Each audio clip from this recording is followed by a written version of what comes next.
artinya satu bandara bisa betul-betul menyatakan beroperasi itu jika bandara dan infrastruktur pendukungnya itu memang sudah siap melayani penumpang. Targetnya itu 2022 sudah bisa digunakan. Nah, cuman saat ini kami masih memastikan bagaimana kesiapan pembangunan jalannya. Kalau kami sendiri ditargetkan memang bisa diselesaikan di 2021 akhir. Nah, pembangunan bandara Nabi Baru sendiri di 2000 sampai saat ini dari mulai kontrak itu di tanggal di bulan September yang saya ingat, akhir September 2020 sampai dengan saat ini itu kurang lebih capaiannya udah 40%. Kalau kami selesai pun di akhir 2021 misalnya, tapi kami harus tetap mengoperasikannya nunggu jalannya dulu. Ya kan Pak? Karena kan nggak bisa diakses juga bandaranya di Jambi, tapi jalannya belum jadi. Jalan ini juga kami melihat tergantung dari koordinasi tadi antara Pemda, di situ ada Bapeda, ada apa namanya, ada Bina Marga, ada Dinas Perhubungan, ada Balai Jalan. Nah, ini bagaimana mereka merancang untuk pekerjaan jalannya. Ya, tapi kami tetap optimis itu tetap bisa dioperasikan di 2022. Nah, kalau progresnya saat ini sudah mencapai kurang lebih 40%. Kalau melihat kecepatan dia bekerja ya, jadi cukup signifikan gitu, apa namanya, fisiknya itu kita masih yakin bisa selesai di 2021. Apa namanya, asal tidak ada kondisi khusus yang bisa mengganggu lah. Seperti kemarin kan yang kita khawatirkan sekali adalah ini, apa namanya, kita kesulitan transportasi dari pekerja. Karena untuk mempercepatnya kan ya rumusnya kan apa namanya, itu kan ada tower crane. Tower crane itu fungsinya kan ini, apa namanya, mempercepat pemindahan material. Jadi kalau nggak ada tower crane kan mindahinnya ini kan harus ngangkut pakai berat. Ini kan harus cuma di itu. Jadi ini kan saya lihat kemarin laporan dari intronya itu struktur ini sudah mulai struktur, sudah ada mulai fondasi gitu. Padahal 2 minggu yang lalu dia masih mancang, jadi cepat sekali memang. Nah, di situ yang apa namanya, banyak faktor yang bisa menentukan bahwa pekerjaan ini bisa cepat sesuai target waktu yang kita inginkan. Tapi kan mekanisme kalau misalkan ada perpanjangan juga ada mekanisme perpanjangan ini sesuai peraturan Menteri Keuangan, itu kan ada ininya. Nah, ini juga menurut saya ini pilot project untuk multi years-nya di Direktur Jenderal Perhubungan Negara, kemudian ini jadi semacam apa ya, banyak pimpinan saya dan 3 kementerian yang lain ini banyak berharap kesuksesan pembangunan ini sesuai apa namanya, sesuai target atau sesuai rencana. Mudah-mudahan lah ini bisa selesai. Karena kalau saya sekarang sudah mulai berpikir bagaimana interkoneksi mengintegrasikan antara prasarana utama negaranya dan fasilitas pendukung ini bisa siap di 2022. Ini gitu. Paginya itu total itu kurang lebih, pagi itu plafon itu kurang lebih 714 miliar kalau tidak salah. Cuman yang terkontrak berapa total kalau nggak salah nggak nyampe 700. Kami bisa menyiapkan lahan itu bukan kami, yang menyiapkan lahan itu adalah Pemda. Luasnya kurang lebih hampir 240 hektar. Jadi terakhir mereka itu dengan Bina Marga Provinsi baru di awal tahun itu terkonfirm bahwa dari provinsi tidak sanggup untuk mendanai.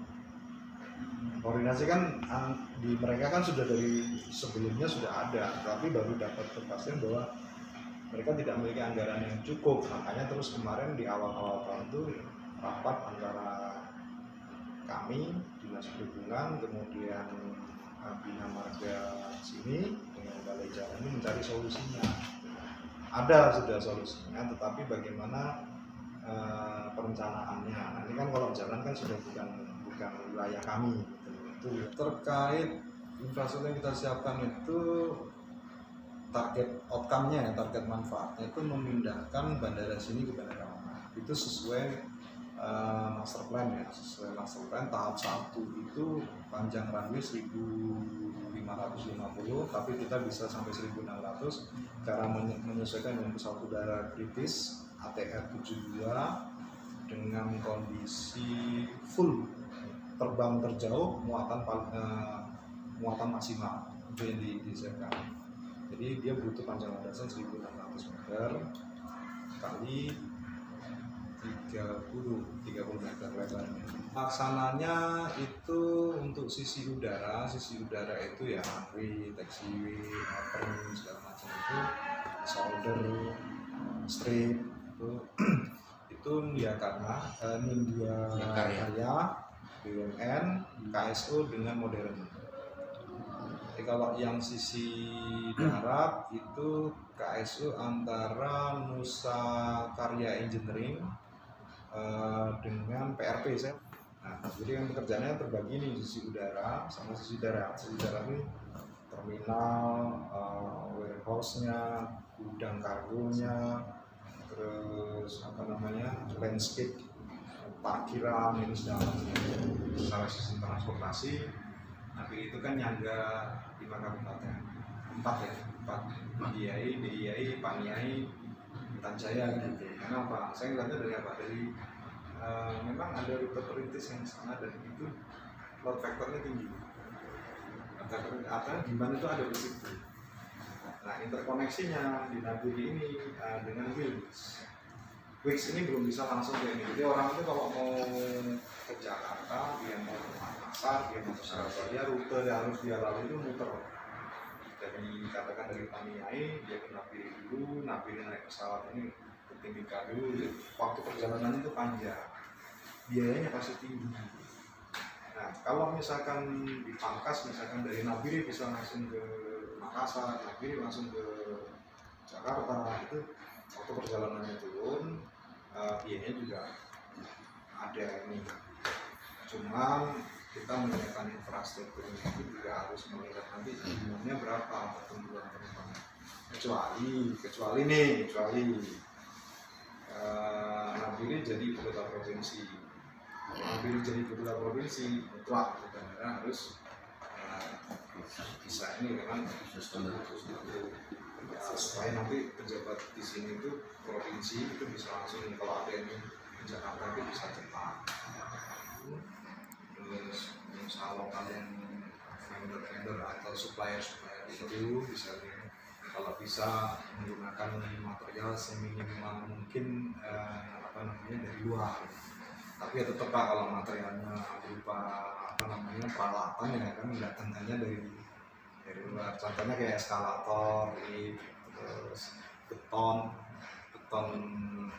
yang lebih tinggi ya, yang macam kali 500 itu kan itu juga harus didatangkan dari luar di situ. Tapi kalau material lokal, pasir, batu, tanah itu kan semua itulah yang membantu kita bisa progres sampai dalam waktu singkat ya 40% itu karena banyak sih. Tidak kesulitan seperti teman-teman saya yang bangun di tanah merah misalnya di KFN yang nyari batu aja setengahnya minta ampun di situ. Alhamdulillahnya di situ. Ya moga-moga kedepannya nggak ada kendala yang terlalu ini. COVID ini juga udah mulai vaksinasi. Moga-moga nanti nggak lama pelabuhan juga informasinya sudah mau dibuka, jadi akan kerja dari Jayapura, dari ini yang selama ini kan Jayapura kemarin problemnya kan nggak ada kapal dari Jayapura gitu loh. Jadi akhirnya harus muter ke Surabaya, itu kosnya tinggi sekali Pak. Sementara lewat pesawat apalagi tambah tinggi ya. Nah, semoga dengan dibukanya rute kapal PLI ini nanti pekerja yang dari Jayapura dari masih di dalam lingkup Papua ya, itu juga bisa